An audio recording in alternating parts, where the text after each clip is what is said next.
Welcome to the Predpool channel. Let's hang out and talk about action figures. I'm just a guy who loves to collect action figures of characters I grew up with. Action figure love in every shape and size, bringing back memories, making me feel alive. Action figure love from old to brand new. They're more than toys, they're dreams coming true. Searching for rare ones, hunting high and low. Each one tells a story, a tale to show. From superheroes to villains, they're all here. Action figures bringing joy year after year. Hey everyone, welcome back. This is Predpool. Thank you for clicking on my video.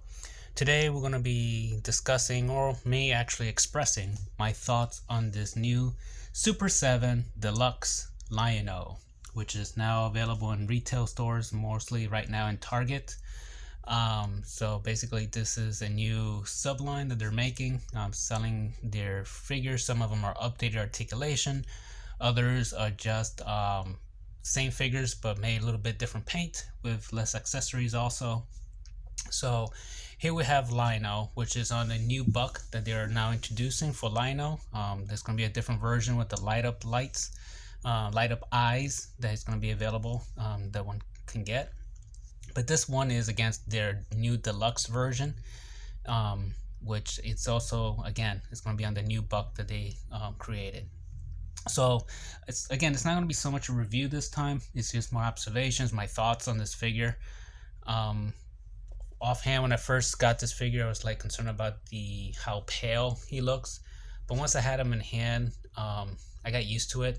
And then I started watching some of the old cartoons, and they were all over the place as far as the shading, for the most part, as far as how Lion-O looked. Sometimes he looked lighter like this, sometimes he seemed darker. So yeah, there wasn't really a set 100% view for Lion-O.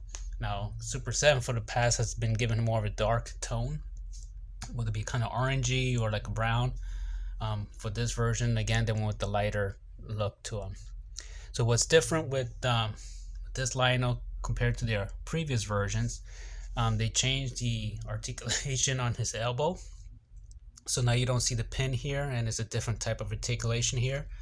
So as you can see, you can now, it's more hidden, it's more fleshed out. However, here you see this sticks out a little bit. I would say it's about close to the same range as before. So you get just close to 90 degrees.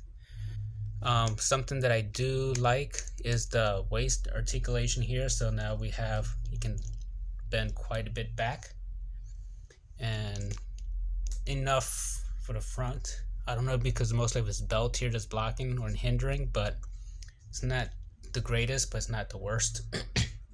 As far as his head, it goes this far back because of the hair, this front forward because of his chin.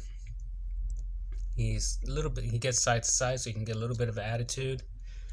So, and of course full rotation.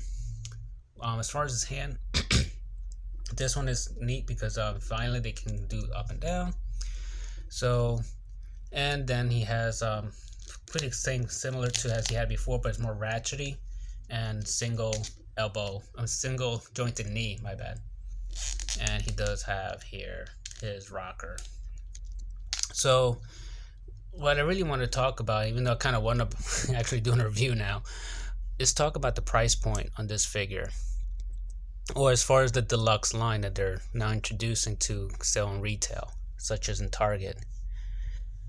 Now they have Lion-O, they also have Monkeyan, and they have Godzilla. They have a Mecha Godzilla, and they have another version of Godzilla that's available. Now all four of these figures, they're available for the price point of $35.99.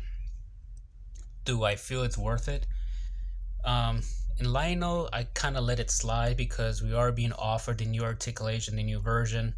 This is more cartoon accurate compared to previous versions, so I let it slide with that. But that doesn't mean that I feel that I get 100% value for the price for this figure. One thing that bothers me is, for example, they went here and gave you the pin, right, to put the claw in, which he does get. Okay, he got the claw, but you can't put it on here. what would have costed them just to either have a hole or put an extension for you to be able to do that and still maintain the $35 price point? It's not a big deal. It's for a little bit extra either plastic for it to connect, or to even just drill or have a hole drilled inside, molded in there so you can do that. But they didn't bother. Um, so it was an afterthought. They didn't even think about, hey, maybe we should do this. Make sure they feel they're getting the value for their money.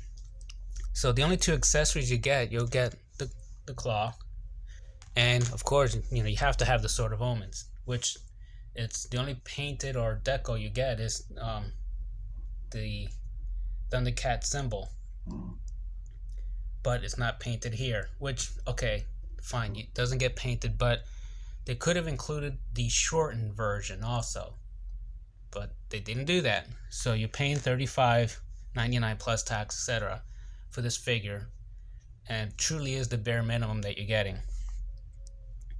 So, is it worth the price? I would say no, because you can definitely see other lines, NECA, even Hasbro with their GI Joe line. When they have a $35 figure, they give you a full loadout. Like with the 50th anniversary, I believe there's the figures that they're giving out. Like with the the Navy SEAL, and the other the Desert Soldier and so forth, you get all this loadout for the same price. So this figure, if they had gone just a few extra mile or inches for this figure to get, as far as consideration, like with that pin, you can put the claw, get the short sword, even one or two extra hands, fine, that's it, and still consider deluxe. But they didn't do that. So it is a nice figure. I just think that they could have done a little bit more for the consumer, as far as what you're getting for the price, considering these other companies are giving so much for that same price point. So let's put him again so you can see how he looks with other Thundercats. Not Thundercats, but from the line. I don't have any other Thundercats per se from the good guys side. Just have the three main mutants, but I'm just going to put two of them. So we have Monkian,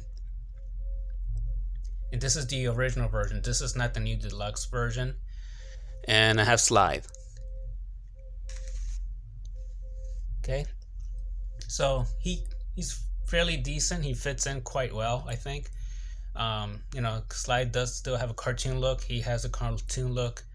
Monkian still has a bit more, I would say, leans a little less cartoony because he has more detail with the fur, but he fits in quite well in my opinion. So take those two out. Now let's compare him to, say, to HeMan. This would have been from Mattel back when it was with Matty Collector, but then Super 7 took over, and they kind of pretty much kept the same mold, the same buck and everything when they took over. So this is kind of similar what Lionel's buck would have been, or was receiving prior to this new mold. So this is their comparison. So now we got two cartoon versions.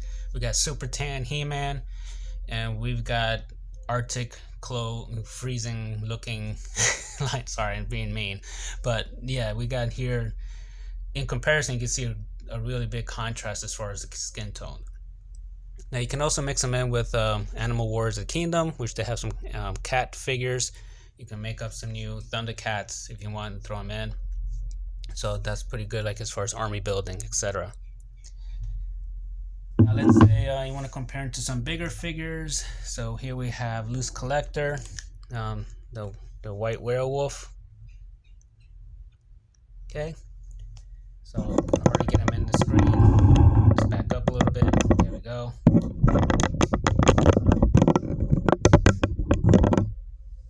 And we'll put again with the Memory Toys bear. All right. So, final thoughts. Should you get this figure? If you didn't get any of the prior Linos, I would say, yeah, go get them. Even if you got, say, one or two of the prior ones and you want to get the new Articulation, he's worth it for that. Other than that, I would say not so much for the price. Yeah, he is more cartoon accurate, depending how big of a fan you are of Thundercats and how much you want to have a more cartoon accurate figure, yeah, get them for the 35. But if you're just a casual collector, you kind of just, of the Thundercats, but they're not really that significant to you as far as toy collecting, I would maybe wait for Mattel to make their own, because I know Mattel's doing one from the Origins lines. So one would think that eventually they'll do one within along the size of Masterverse.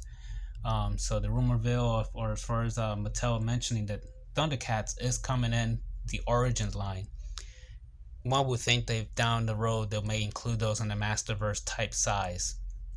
So that way Super 7 will not have the monopoly on the Thundercats.